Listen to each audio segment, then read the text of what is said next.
but you can probably tell a bit more than me. So we spend half of our time doing placements and half of the time at university, and then before each placement we have a week where we do skills, where we learn the really hands-on action learning that's important for us to practice on patients like SimMan rather than real patients. So, and it's really nice to do it in that safe environment as well. Yeah, it helps us build our confidence. And yeah. And so, what's it like when you go out for the first time to deal with a patient?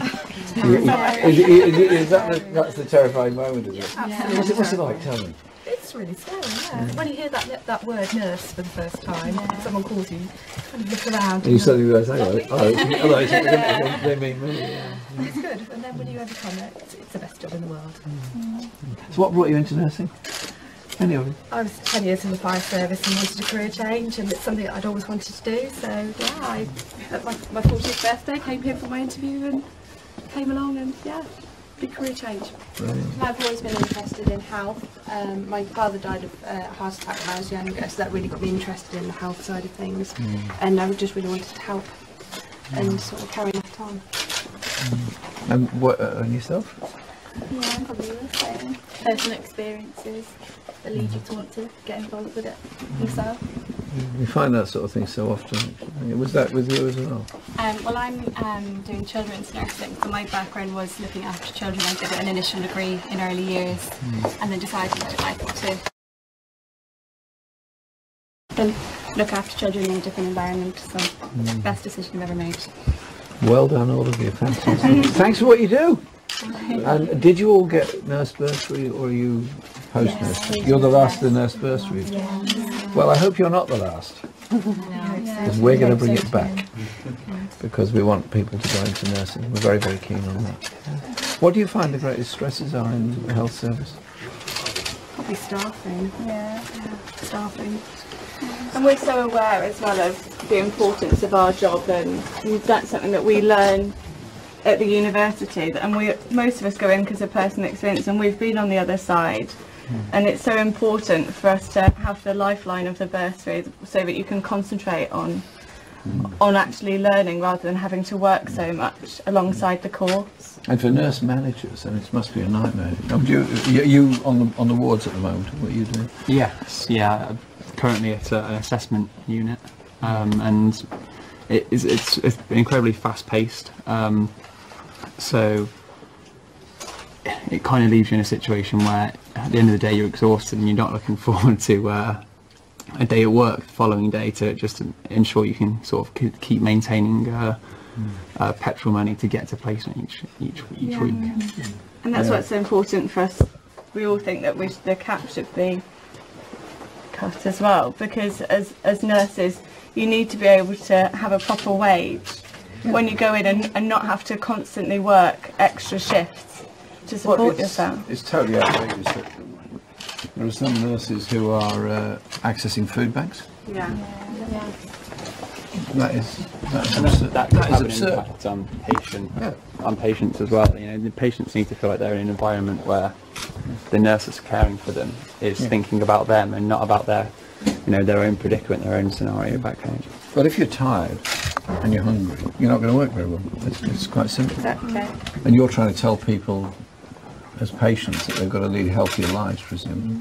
Do you get involved in healthy living issues as well? Because I think the NHS is obviously brilliant, but its problems are sometimes a product of the rest of society. It's a huge part of our job, and something that we're taught at university to engage with our patients about health promotion.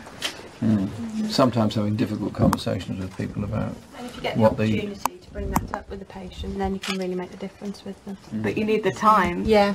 So you need enough staff there so that you can sit down and have those important conversations with people that will make a huge impact on them and their family. Because it's at a time of intense concentration with the patient. They're going to be listening to what you say, they respect you. They're very powerful people to get a message across, but you've got to have a time to do it. Exactly. So one of the things that these students are all too modest to say is actually they're really outstanding. They beat 9 other people, all of them, to get a place to do nursing. and we reckon that we could be training 4 times as many nurses if we had the opportunity so to do. So this is the cream of the bursary issue or this the is funding, because funding this issue? is because our places are controlled 2 to 1. And we have some of the very best nursing in the country here. We're very popular. We've got fantastic nurses. One of you has just been shortlisted to be Student Nurse of the Year. And when's the big do? When's the big ceremony? It's already happened. Unfortunately, didn't make it, but I got shortlisted. which is quite something. Are we going to get a recount on that? get a rerun. We're the only English university to have been shortlisted 4 years in a row as Nurse Education Provider of the Year, but we would like to be able to educate and train more nurses, and I think you go on to the awards within 6 weeks of starting, something like that. And and you've got fantastic people like Robert and Joe here who've produced just wonderful nurses themselves and produce modern nurses to a really high standard. So we also want the opportunity to train more, select more really good people who'd make a big difference in the future. Well, it's counterintuitive not to train more because we do have an age profile problem amongst doctors as well as amongst nurses, and if we don't train more, then that problem just gets worse and worse. You end up working longer and longer hours, and more people as agency nurses, which is both expensive and insecure. It's not a great way of doing things. And I mean, there is a big labour shortage here, isn't there? I mean, I know, we know that people are finding it difficult. Yeah. So we are very clear that we want to lift the pay cap because essentially most NHS staff have in reality had a pay cut over the past 7 years, so you can negotiate proper wages and conditions. We want to bring back the nurse bursary so that those that wish to go into nursing can do so without a great debt at the end of it. And we also want to improve health issues, so we have announced today about the way advertising is intensive on young children of extremely unhealthy foods. And as we all know, if children are fed unhealthy foods from a very young age, then unfortunately that becomes a life choice and goes on for a very long time after that. So that's important. And then the other one is just about your jobs and your security. So we want to make sure there's proper staffing levels in hospitals, enforceable staffing levels, which are not done at the moment, and also just something that's probably very important to all of you, car parking charges in hospitals, because it's crippling. It's crippling to you, because you need your cars to get in because of the hours you work, and obviously for visitors as well. And so we've worked out a way of funding that. Everything we offer is totally funded, but we're very, very keen at it because I'm totally passionate about the National Health Service. My auntie was one of the first NHS nurses. She qualified in straight after the NHS was set up in the 1940s, and then she ended up becoming, whisper it quietly, a hospital matron in Devon. But she was so proud of the NHS and so proud of being a nurse. And I've never forgotten as a little boy going to visit her in her hospital, that she came out with this massive uniform and everything. I was dead frightened of her. I was dead scared of her, but she was great, you know. Can we just put you in there so they get a family picture? A family? You okay? You okay for a family picture?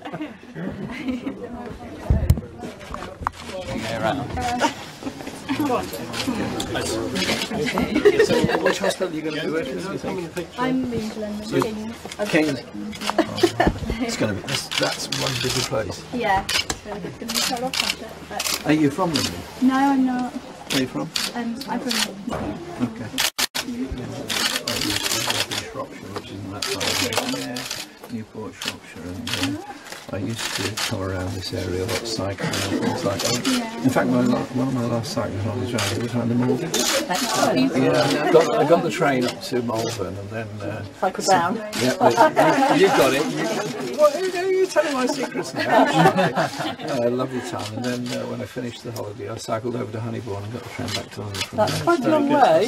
It was quite a long way. Yeah. It was a. I think I hadn't read the map carefully enough before I started.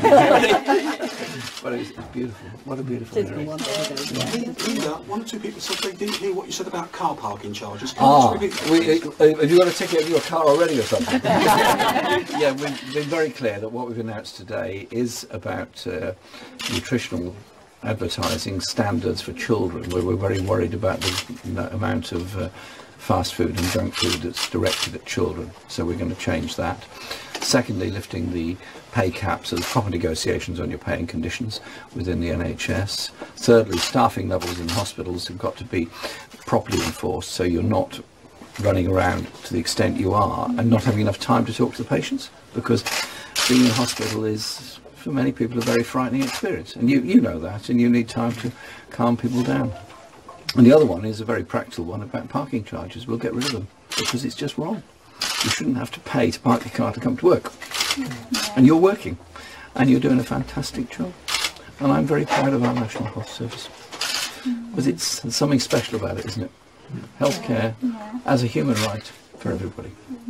It's something very special. As I said, my auntie taught me all that. always learn from your elders. Yeah. Do you have any questions for us, or are you okay? I just wanted to make a point about with the pay. It's not about the money, it's about how we're valued within the service. So I just think sometimes that's misunderstood. It's just about, if every year you take what is in real terms a pay cut, it's very hard to motivate yourself to keep coming in. I just wanted to make that point. It doesn't say much about valuing people. Exactly. And likewise, I had the same discussion with care workers a couple of weeks ago, and they are doing a highly responsible job for people that we love in a very vulnerable situation. And they're on often 0-hours contracts with companies, not paid for travel time. So we've got to look at this. If we want to have a healthy population, we've got to be prepared to pay for it. Can I just, sorry, Sure, can I just ask you, can I fly the flag of older, mature students? Yes.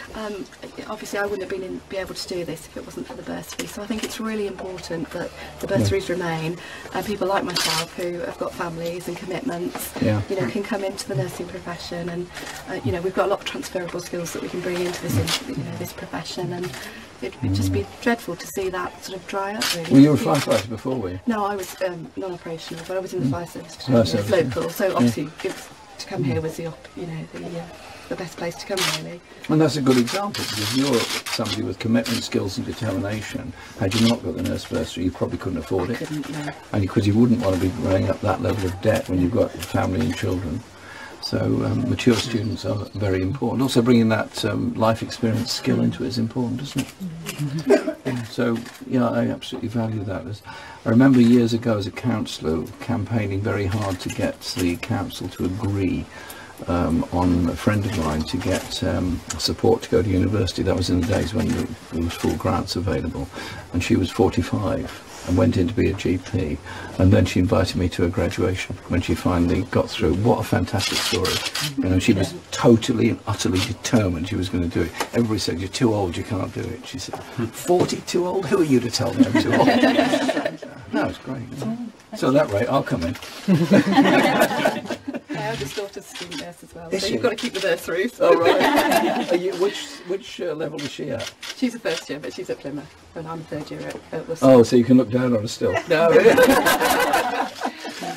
Great. Where are you going to be working? Where when you finish? I've got a job at Redditch. Oh, right.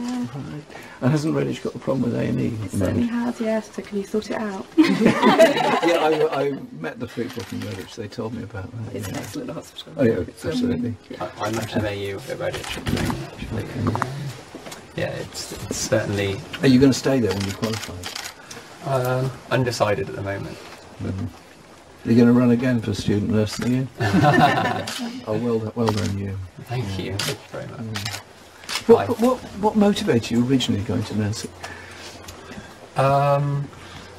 Well, so previous to this I worked in social care for a number of years, particularly with individuals with schizophrenia and personality disorders, and I got to a point where I was sort of managing a care home, and I felt like I needed a level of progression. Kind of nursing felt like a sensible kind of step forward.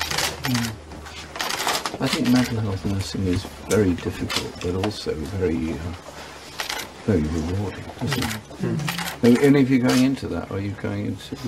Well, Andrew's an adult nurse, but he brings with him those mental health skills, which are absolutely essential to give...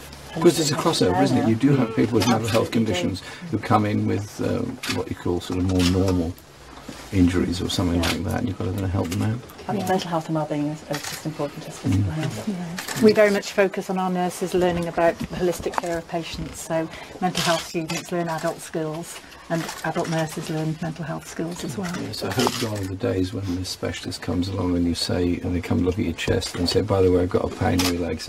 Nothing to do with me. That's somebody else's specialty, you know. Yeah, you have to look at the whole person and their life and everything else and try and understand them. I'm going to... Was it that traumatic? Quick, help this man. I'm going to have to take you away now. Okay. All right. Can I say thank you very, very much? He's actually a very nice man, but he's trying to make himself unpopular. Can I say thank you very much, and thank you for working in our NHS. Thank you. Let's make sure it's always there for all of us. Okay? Thank you very much indeed. Lovely to be here. All the best. Thank you. Thank you. Take care. Thank you. Thank you very much. And quiet, please. Take care. Bye.